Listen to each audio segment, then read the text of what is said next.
O tema que me foi proposto, na verdade, é quase uma provocação, por conta de uma entrevista recente que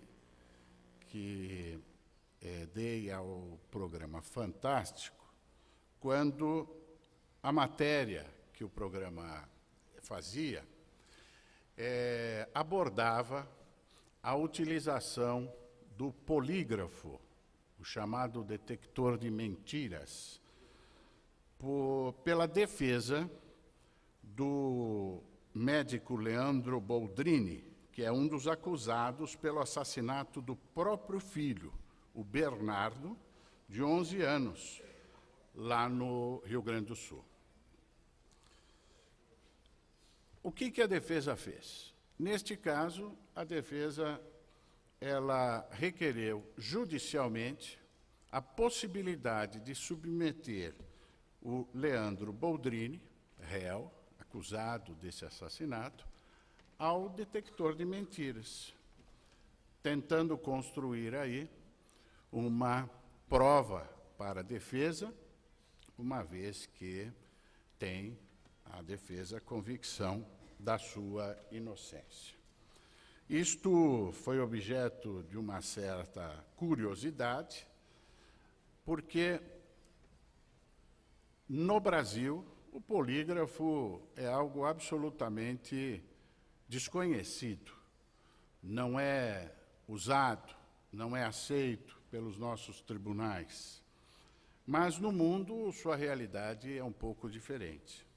E quando se fala polígrafo, quando se fala em detector de mentiras, surge uma curiosidade muito grande se realmente isso funciona. Eu, não faz muito tempo, conversando sobre esse tema, o sujeito falou, eu queria colocar minha namorada num aparelho desse. Mas há registros que empresas colocaram, e isto é verdade, funcionários em detector de mentiras. Então, eu preparei alguma coisa aqui mais para provocá-los, porque a conclusão vamos chegar, penso, juntos, se isto realmente é uma prova que possa ser utilizada no processo penal brasileiro. Polígrafos, mais conhecidos como detectores de mentira, são instrumentos que monitoram reações de uma pessoa. A base do exame que é feito naquela pessoa submetida ao polígrafo, toda a leitura, toda a análise se dá por suas reações. Esses polígrafos medem alterações de batimentos do coração, da pressão arterial, da respiração e, em alguns aparelhos, também os espasmos musculares. Essas mudanças fisiológicas são analisadas por um especialista. Esse especialista é chamado de psicofisiologista forense e serve para detectar se essa pessoa supostamente está ou não mentindo. O instrumento polígrafo é basicamente a combinação de aparelhos médicos. Aquele aparelho que mede a pressão, outro aparelho que vai medir a respiração, e assim por diante. Inclusive um que vai nos dedos para verificar se a pessoa está transpirando. Quando uma pessoa é questionada sobre um certo acontecimento ou incidente, o examinador procura ver as alterações dos batimentos cardíacos, da pressão arterial, da frequência respiratória e da atividade eletrodérmica, suor da ponta dos dedos, da pessoa examinada, comparando essas alterações aos níveis normais. Então, como é que funciona isso? Põe o sujeito no polígrafo, faz algumas perguntas a ele, cujas respostas sabemos que são verdadeiras, ou que, em tese, a resposta terá que ser necessariamente mentirosa. Um dos exemplos que se dá é quando se pergunta ao indivíduo: você, em alguma vez na vida, teve vontade de furtar alguma coisa? Se o indivíduo responder não, certamente ele estará mentindo. E esta reação servirá como matriz, como modelo, para comparar quando as respostas que interessam ao caso forem realizadas. Ou, em contrapartida, quando a resposta for absolutamente verdadeira. Qual é seu nome? Ele responde o nome e as suas reações para aquela resposta são tidas como uma reação cuja resposta é verdadeira. Faça a comparação e se tira uma conclusão. Em linhas gerais, vamos trabalhar um pouquinho melhor com isto. Alguns acreditam que as variações podem indicar que a pessoa está mentindo. Podem indicar que está mentindo, mas o resultado do exame está sempre aberto à interpretação. Porque o aparelho não diz está mentindo ou não está mentindo. O aparelho, ele mede reações. Quem vai concluir isso é o intérprete. É esse especialista denominado psicofisiologista forense.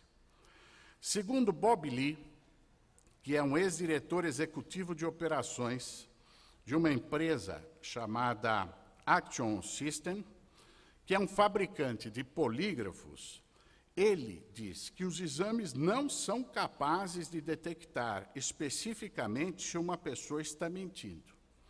Mas há certas respostas psicofisiológicas que podem indicar a um examinador, ao analista, um comportamento que pode ser considerado mentiroso. Interpretação. O polígrafo, ao longo do tempo, foi submetido a algumas mudanças. Nós já vimos polígrafos em filmes, que são os polígrafos analógicos. Eles eram utilizados e esses aparelhos, certamente, todos nós já vimos em alguma oportunidade, uma caixa, fitas de papel, parece quando nós fazemos aquele eletro do coração. Uma agulha que vai riscando uma fita, muito sensível esta agulha, mediante as reações que o indivíduo tem nas respostas. E é feita a comparação destas anotações, desses riscos, desses gráficos que são registrados na fita. Hoje nós temos o polígrafo digital, no qual a fita de papel foi substituída por algoritmos, por códigos e monitores de computador. Eu faço aqui um parêntese e volto para este exemplo real lá do Rio Grande do Sul. Esse detector de mentiras, se eu falar alguma vez detector de metais, vocês me corrijam. Esse detector de mentiras, que foi usado lá no Rio Grande do Sul, com autorização judicial, não tem nada a ver com este polígrafo que nós estamos aqui falando. Porque este lá utilizado nada mais é do que um programa de computador, e agora recentemente tem um programa de televisão utilizando isto, um programa de computador que mede a entonação, a postação vocal, medindo a impostação vocal e a entonação, ele traz alguns elementos que este analista vai dizer se o comportamento é verdadeiro ou mentiroso nesta interpretação que faz diante das reações que aquele indivíduo tem quando está respondendo às perguntas, exclusivamente pela voz. Isto é mais grave do que o polígrafo tradicional. É um programinha de computador que tem um microfone que capta a voz. Esse polígrafo sobre o qual nós estamos falando é um polígrafo que largamente utilizado em alguns estados americanos. O exame do polígrafo a pessoa, para realizar o exame, deve estar sentada em uma cadeira.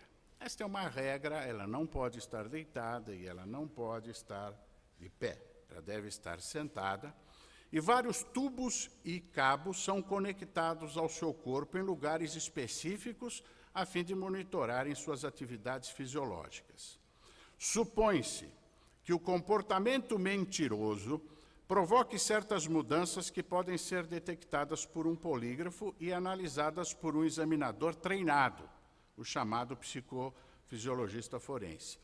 Esse examinador procura pela variação de certas atividades fisiológicas.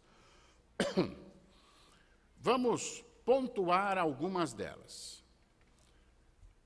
Quando nós olhamos a explicação, até dá uma ideia de algo científico, mas já adianto, não há nenhuma base científica para a leitura ou a interpretação dos resultados obtidos pelo polígrafo. A frequência respiratória, como ela é medida? 2 pneumógrafos são tubos de borrachas completados, cheios de ar, colocados ao redor do peito e no abdômen do indivíduo que está sendo submetido ao teste. Quando os músculos peitorais e abdominais expandem, o ar que está dentro dos tubos é deslocado. No polígrafo analógico, que é aquele que vai riscando o papel, o ar deslocado atua sobre um fole que contrai quando os tubos se expandem. Esse fole é anexado a um braço mecânico que, por sua vez, conectado a uma caneta, faz as marcas sobre a fita de papel quando o examinado respira.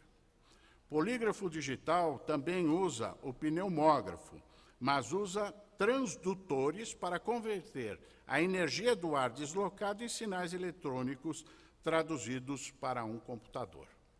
Então, o que se faz aqui, no fundo, nada mais é do que medir, por uma perspectiva de deslocamento de ar dentro desses tubos, quando o indivíduo respira, e aí é o deslocamento do ar, tanto na região abdominal quanto na região torácica, a respiração na sua intensidade, na sua profundidade, quando ele está proferindo uma resposta a uma das indagações. A outra leitura que se faz é da pressão arterial. É a frequência cardíaca que também é feita a leitura junto com a pressão arterial. Um manguito, que é aquilo que se coloca no braço para medir a pressão, muitos já fizeram isso. Outro dia eu falei, para tirar a pressão. Aí o médico falou, se eu tirar a sua pressão, você morre, eu vou só medir. Um manguito é colocado no braço para medir a pressão arterial, na parte superior do braço, com tubos de comunicação ao aparelho do polígrafo. À medida que o sangue bombeia pelo braço, ele faz um som. E agora é interessante isto. Na medição da pressão arterial, com o aparelho de pressão, nós temos o bombeamento do sangue, e isso é uma curiosidade que eu só descobri agora, é uma área que eu não domino, mas a leitura da pressão arterial é feita pelo som, o som produzido pelo bombeamento do sangue. À medida que o sangue bombeia pelo braço, ele faz um som. As mudanças na pressão causadas pelo som deslocam o ar nos tubos, que são conectados ao fole que move a caneta. Então, isto faz riscar aquela tira de papel no que diz respeito à pressão, e aí também mede a frequência cardíaca, os batimentos. No polígrafo digital, esses sinais são convertidos em sinais elétricos e vai para os transdutores. Agora, uma curiosidade também. Resposta galvânica da pele, também chamada atividade eletrodérmica. É basicamente uma medida do suor na ponta dos dedos. As pontas dos dedos são uma das áreas mais porosas do nosso corpo humano e é um bom lugar para procurar o suor. A ideia é que nós suamos mais quando estamos sob estresse. As placas digitais, chamadas de galvanômetros, são anexadas a 2 dedos do examinado. Então, imaginem o quadro. O sujeito está com tubo no peito, tubo no abdômen, o aparelho de pressão no braço e 2 dedos estão com esse galvanômetro que servem para medir a produção de suor. Na verdade, esse galvanômetro ele não está medindo o líquido, ele está medindo a capacidade de condução de eletricidade, que aumenta na medida em que o suor está presente. Quando a pele está molhada, suada, ela conduz eletricidade muito mais fácil do que quando está seca. Assim se interpreta que o indivíduo está sob estresse. Então, esta leitura que é feita na ponta dos dedos do indivíduo, que apresenta suor, consequentemente, uma capacidade maior de transmissão de eletricidade, isto é interpretado pelo analista como alguém que está sob estresse. Alguns polígrafos também registram, não são todos, os movimentos de braços e pernas, quando o indivíduo está dando suas respostas. Espasmos, movimentos até involuntários. Enquanto as perguntas são feitas, sensores conectados ao seu corpo registram, também na fita de papel, a anormalidade com relação ao repouso muscular que deveria permanecer durante o exame. Nós falamos daquele Bob Lee, que é o sujeito, o diretor lá da fábrica de polígrafos, e é ele que diz, ele trabalha com polígrafos há 18 anos, americano, concorda que os polígrafos não detectam mentiras. Diz ele, o que aconteceu por todos esses anos é que a mídia acrescentou esse termo, detecção de mentiras. E isso é que fez sucesso. Mas, de uma perspectiva científica, não há o que detecte a mentira. Quem está falando é o fabricante.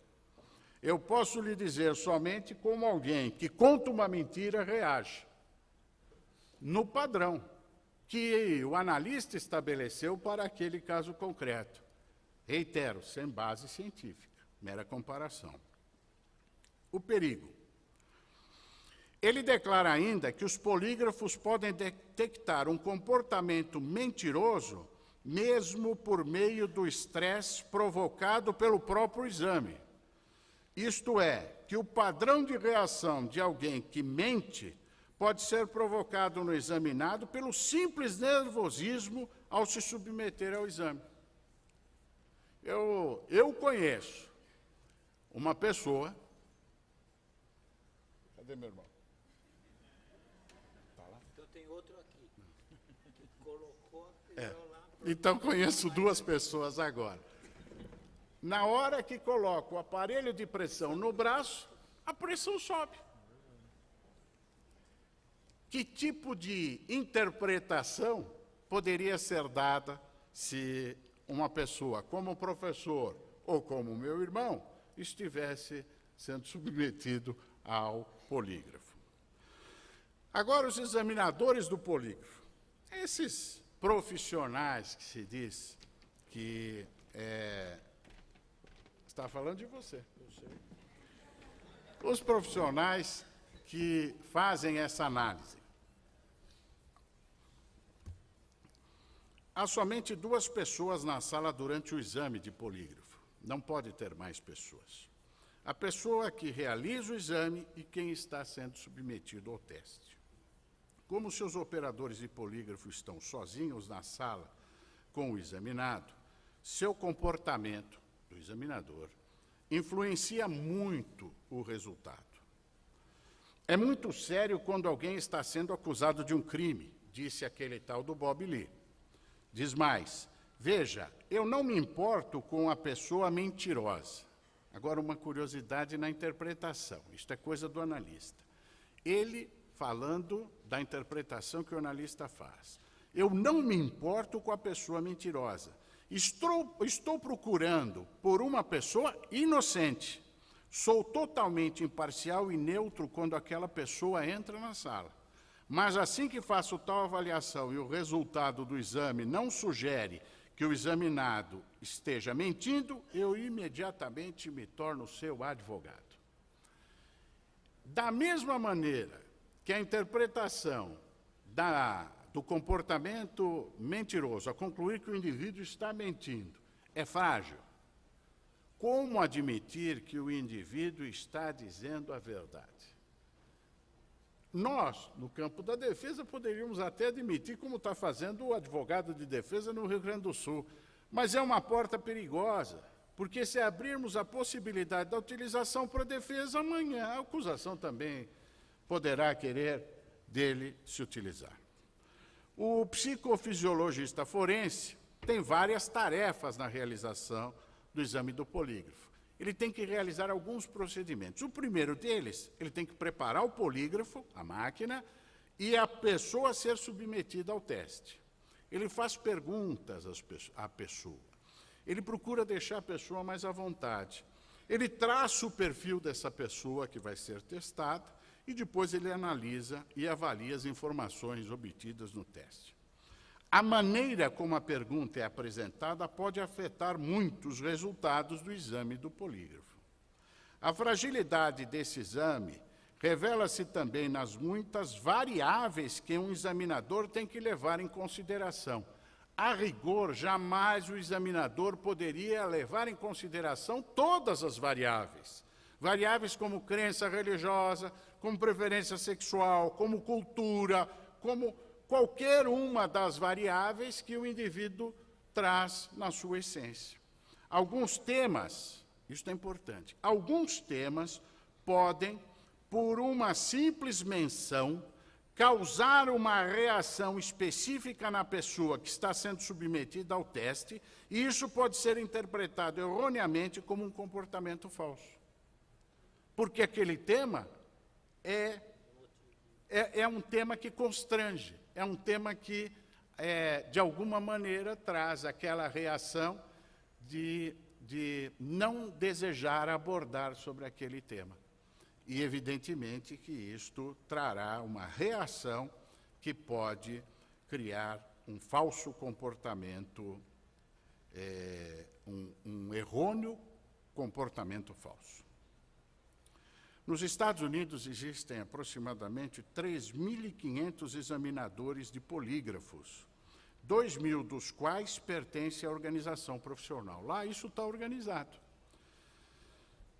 Existe um professor de Justiça Criminal da Universidade do Estado de Michigan, que é membro da Associação Americana de Polígrafo, professor Frank Howard. Ele se preocupa com a qualificação dos examinadores de polígrafo nos Estados Unidos que não pertencem a nenhuma organização profissional. As leis sobre licenciamento de polígrafo variam de estado para estado, e não há governo ou entidade privada que controle o licenciamento dos polígrafos. Vale dizer, a história da calibragem.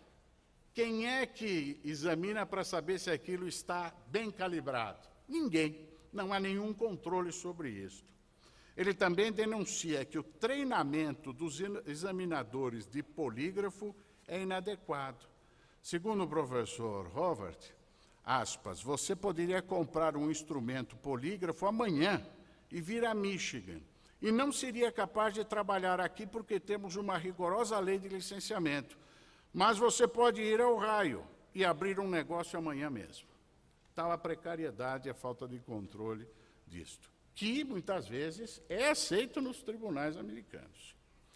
Submetendo-se ao teste. Submeter-se a um teste de detector de mentira pode ser uma experiência intimidadora, desafiando os nervos até de uma pessoa que tem os nervos inabaláveis. Você está sentado com vários cabos e tubos conectados e enrolados a seu corpo. Mesmo que você não tenha nada a esconder, pode ficar com receio que o instrumento diga o contrário. E isto irá provocar reações que não são as reações esperadas. Um exame de polígrafo é um processo que pode ser dividido em várias etapas. O chamado pré-teste consiste na entrevista entre o examinador e o examinado, Os dois precisam se conhecer melhor. Nesse ponto, o examinador escuta a versão do examinado sobre os eventos que estão sob investigação. Enquanto o examinado está respondendo às perguntas, o examinador traça um perfil daquele indivíduo. Depois ele formula as perguntas específicas sobre o assunto em investigação e revisa aquelas questões. Aí vem o teste real. Conecta, liga tudo e começa a fazer as várias perguntas. São cerca de 10 perguntas, mas somente 3 ou 4 são relevantes ao assunto do crime que está sendo investigado. As outras perguntas são perguntas de controle. E aqui ele dá um exemplo, como nós falamos no início. O exemplo é aqui: você já roubou alguma coisa na vida? Um tipo de pergunta que é tão ampla que quase ninguém pode responder honestamente com um não. Se a pessoa responde não, o examinador pode ter uma ideia da reação que o examinado demonstra quando está mentindo. Pura interpretação. E depois o pós-teste, onde ele faz a comparação ou das fitas ou dos dados do computador para fazer aí a sua avaliação. Se há variações importantes nos resultados, isso pode, na interpretação dele, significar que o examinado estava mentindo, especialmente se a pessoa tiver respostas similares para uma pergunta feita repetidamente. Esta é uma outra interpretação padrão. Repete-se a pergunta, o indivíduo repete exatamente a mesma resposta. E isto gera uma interpretação padrão de que o indivíduo está mentindo.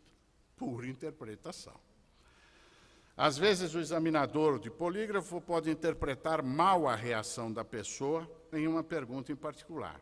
O fator humano e a natureza subjetiva do teste são duas razões pelas quais os resultados do exame de polígrafo raramente são admitidos em um tribunal.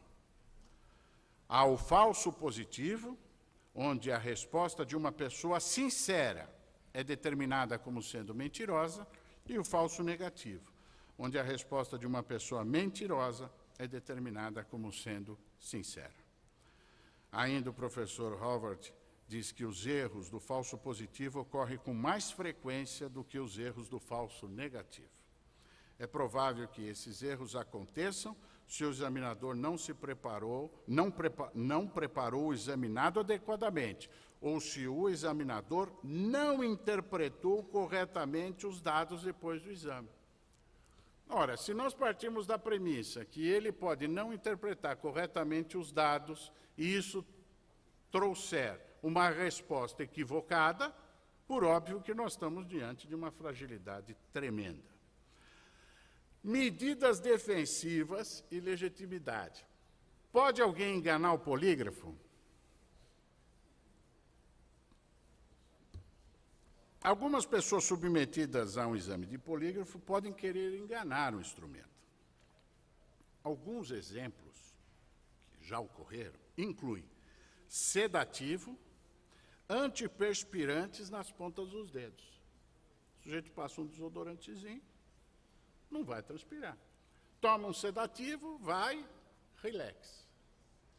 Todavia, tem uma forma que eu vou dizer aqui, que foi detectada lá, não estou ensinando ninguém, mas, ora, a ideia de enganar tem por base causar ou restringir uma certa reação que distorcerá o resultado do teste. Uma pessoa que se submete a um exame pode tentar reagir da mesma forma para todas as perguntas. Assim, o examinador não poderá captar respostas enganadas. Como se chama? Ele vai dar o seu nome, com aquela reação. E depois, se ele tiver exatamente a mesma reação para todas as demais perguntas, o examinador certamente será enganado. A forma de fazer isto. Algumas pessoas, isso aconteceu lá nos Estados Unidos, colocam uma taxinha no sapato, dentro do sapato, uma taxinha. Quando a pergunta é feita, ele pressiona o pé sobre a taxinha. e ele profere a resposta. A ideia é que toda vez que vier uma pergunta, seja ela qual for, ele pisa um pouquinho na taxinha, vai dar uma dorzinha e responde. Consequentemente, a resposta fisiológica à taxinha possa ser sobreposta à resposta fisiológica à pergunta, fazendo com que a resposta a cada pergunta pareça idêntica no tocante às reações. Essa é uma forma que foi descoberta e largamente utilizada para enganar o polígrafo.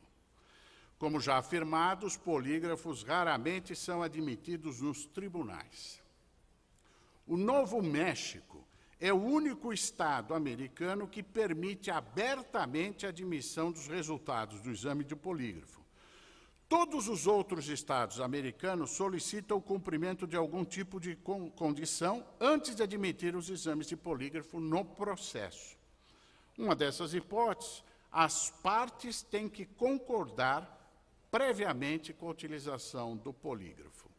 Vale dizer, antes de fazer o teste, as partes concordam, dê o resultado que der. Portanto, em nível estadual, lá, a aceitabilidade do polígrafo é geralmente analisada caso a caso.